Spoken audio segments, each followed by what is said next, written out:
Alright जी, serious question लेते हैं. Using intimacy in marriage as a tool for compliance. Hi Junaid, hope you're doing well. I just wanted to take a moment to say that I'm a big fan of your channel. I love your content and regularly listen to you while exercising.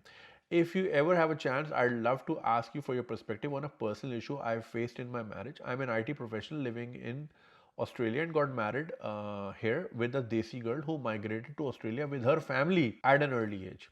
Initially, we had an intimate relationship like most newlywed couples. However, like many couples, we also had arguments, especially after my mother came to visit us and started questioning everything in our house, where my wife was target of all criticism as she was not my mother's choice. Interestingly, my wife once told me about a comment her bhabhi made during a family gathering. Bhabhi told my wife about how she keeps her husband in check by banning sex whenever her husband, wife's भाई does something that she doesn't like. अच्छा, इनकी अपनी भाभी ने बताया कि अगर वो कोई तुम्हारे भैया कोई गलत हरकत करते हैं तो मैं सेक्स पे ताला लगा देती हूँ.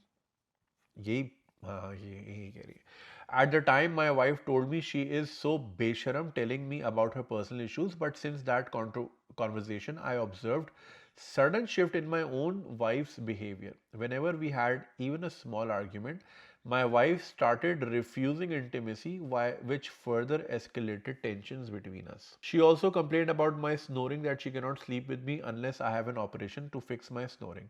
Now it's been 15 years, we live in a separate room and we have two kids from our early stages of relationship. And they grew up seeing us living in separate rooms and they think it's normal.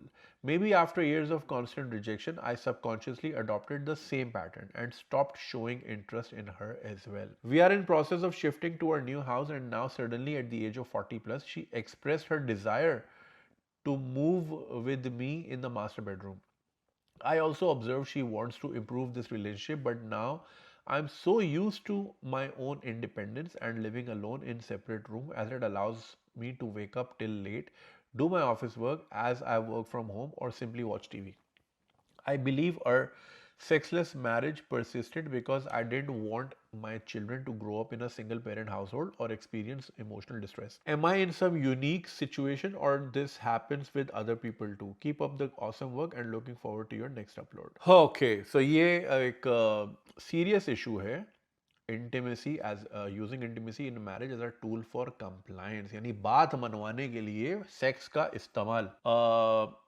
I read it as a fact कि, अब I don't know how true that was, कि किसी African country, दो मुल्कों की या दो कबीलों की बड़ी लंबी जंग चल रही थी and women were sick of it because obviously war brings a lot of torment, it brings a lot of sadness, it becomes like economy crumble कर जाती वगैरह वगैरह. तो सारी औरतों ने डिसाइड किया कि सेक्स देना ही नहीं मर्दों को. वो मर्द बावले हो गए, उनको मिल नहीं रहा था, फिर उन्होंने ट्रूस कर लिया, उन्होंने पीस कर लिया, उन्होंने बोला यार ये चाहिए, इसके बगैर काम नहीं है. तो it can be use as a productive tool. ज़ाहिर है रिवॉर्ड ही है ना एक तरह का. अब ये जो आपकी इसमें सिचुएशन है, देखिए snoring is a big issue. I snore a lot. My wife has never complained, but I know I do, because I refuse to get the operation done, क्योंकि इसका पोस्ट ऑप बहुत लंबा और बहुत पेनफुल है. And because my father had gone through it, my brother has gone through it, it's a deviated nasal septum. इसी वजह से मेरा नाक हर वक्त बंद रहता है. अभी भी मैं आपसे बात कर रहा हूँ तो मैं मुंह से सांस भी ले रहा हूँ और मुंह से ही बोल रहा हूँ. So I am finding it difficult to discuss, to say something. So snoring is indeed a big problem. Now बहुत सारे couples जो हैं वो अलग बेडरूम रखते हैं, नॉट आउट ऑफ स्पाइट, कोई लड़ाई झगड़ा नहीं. कुछ होते हैं जिनके लड़ाई झगड़े का सीन है, कुछ होते हैं जो कि हु वर्क लेट आवर्स या फिर वेकअप वेरी अर्ली. तो ये एक वजह होती है कि डिस्टर्बेंस ना हो. और घर बड़े होते हैं कुछ लोगों के, तो वो रखते हैं. कुछ लोगों का होता है, ख़ासतौर पे ख़वातीन का, कि I don't want to share bathroom. तो कहते हैं बाथरूम अलग चाहिए, तो फिर वो हस्बैंड कहते हैं रूम भी अलग. They meet, they do the deed and then they go separate bedrooms. तो it's quite a normal thing. बहुत सारी रॉयल फैमिलीज भी ये प्रैक्टिस करती हैं, बट वहाँ पे तो मसला ये होता है ना कि नींद में मार ना दें या जहर ना दे दें. तो किंग को प्रिजर्व करने के लिए तो वो होता है कि भाई अलग ही सोना है. एनीवे, अभी उनकी भाभी ने ये बात क्यों बताई, I don't know. There was a person on my podcast, अब मैं ये नहीं बताऊंगा कौन, but his one of his wives use to control him. वो कहते हैं ना, women control men with sex either by giving lots of it or none at all. मर्द का ना ये सिस्टम एरर पागल हो जाता है if he doesn't get it. तो वो उन्होंने खुद ही कहा था कि like this is what she would do it first thing in the morning. सुबह उठते ही लाइक सुबह 4 बजे उठा देंगी कि this what I want, and then they would end up doing it. And फिर उसके बाद उनका ये कहना है कि मर्द फिर येस मैन बन जाते हैं, फिर वो हर चीज़ को येस कहता है, क्योंकि लाइक इंसान सुबह उठता है, उसका सबसे बड़ा चैलेंज ये होता है कि मैंने I need to nut, okay, ये होना है. अब ये कब होना है, कैसे होना है, किसने करना है, मैंने खुद करना है, क्या करना है, क्या नहीं करना. तो जब वो शुरू में ही हो जाता है ना आउट ऑफ द सिस्टम, उसके बाद माई डे इज कॉन्कर्ड यार, हल्ली हल्ली ये लो क्रेडिट कार्ड जाओ शॉपिंग करो. सो येस, तो वो he maxed out on all his credit cards because his wife would not kind of force him, but like get him into the idea of doing it first thing in the morning. So yes, it is used as a control tool. कुछ होते हैं जहाँ पे men end up begging for it, but they don't get it, and some women control men using that. वो आपको याद होगा scene Wolf of Wall Street वाला, तो उसमें जो जॉर्डन बेलफोर्ड बिल्कुल बावला हो रहा होता है, right, and like see how that woman is controlling him in that scene. अगर आप समझ गए मैं कौन से सीन की बात कर रहा हूँ. so yes, men tend to, yeah, men have two brains and only enough blood supply to make only one brain function. So either it's this head or either it's the other one. So yes. अब आपने कहा कि जी separate bedroom की इतनी आदत हो गई, now that you moving into a new house, your wife is trying to rekindle. अब आप कह रहे हो 40+ है, सो perhaps she's going through menopause, and that kind of hormonal change can bring a lot of hormonal changes inside a woman's body, and maybe she wants it even more. अब for whatever reason, if she is trying to rekindle, तो अब आप बदले की आग में ना जाए कि इसने मेरे को इतने साल तरसाया, अब मैं तरसाऊंगा. यार शादी है, जिंदगी एक ही बार मिलती है और आपने प्रैक्टिकली इसी औरत के साथ गुजारनी है, तो अब आप इसको अगर बदले की आग में ज्वालामुखी बनाएंगे तो फिर अपने आप का नुकसान करेंगे. You won't, like time is the only thing you will never get back. You will get a much bigger house, a much better car, वगैरह वगैरह, but you won't have the energy or the stamina or the health that you have today.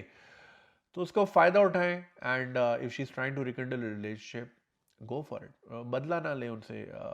What ever went through her head at that point in time. किसी feminist को सुन लिया होगा कि ओ ये तुम कैसे बर्दाश्त कर सकती हो किसी मर्द की स्नोरिंग और आपका बेडरूम अलग कर दिया. बदला ना लें यार, बीवी है, आपके बच्चों की माँ है. तो just let go and try to go on some dates, try to reconcile the relationship. कभी स्क्रंचीज ला दें, कभी कोई लिप बाम ला दें, बूट्स जाया करें, बूट्स बहुत अच्छी जगह है. छोटी मोटी चीज़ें ले लिया करें every now and then, just gift her something. तो हाँ, इट डजेंट टेक मच यार.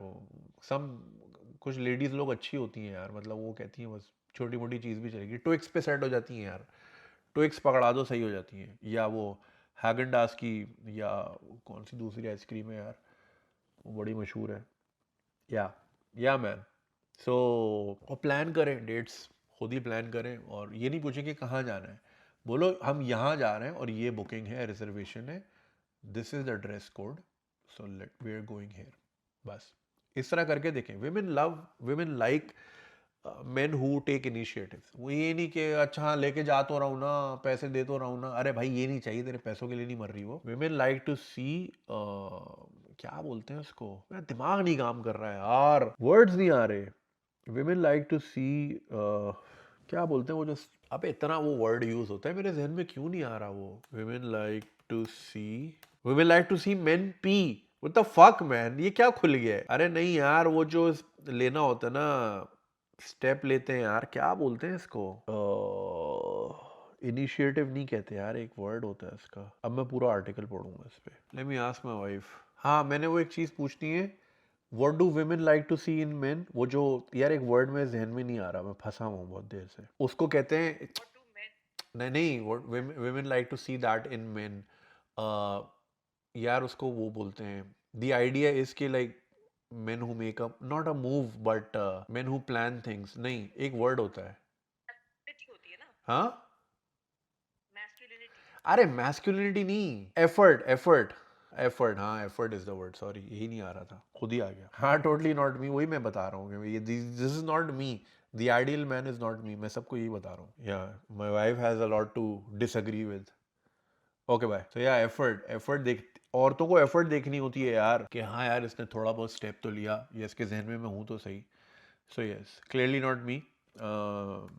हाँ सो क्या कह रहा था, हाँ don't let the romance die भाई, रीबिल्ड करें इसको, और जो इतने साल का लॉस हुआ है उस लॉस को पूरा करें और एंजॉय करें लाइफ यार, लाइफ एक ही बार मिलती है, अगर सड़ सड़ के गुजारनी है तो। Look who is talking man, like I am a complete opposite of everything that I से। सो या गुड लक। अगर आपको ये वीडियो पसंद आई और आप इसका पूरा वर्जन देखना चाहते हैं तो लिंक कमेंट सेक्शन में दिया गया है। हमारे यूट्यूब चैनल पे पूरा वर्जन मौजूद है और चैनल को सब्सक्राइब करना नहीं भूलिएगा। शुक्रिया।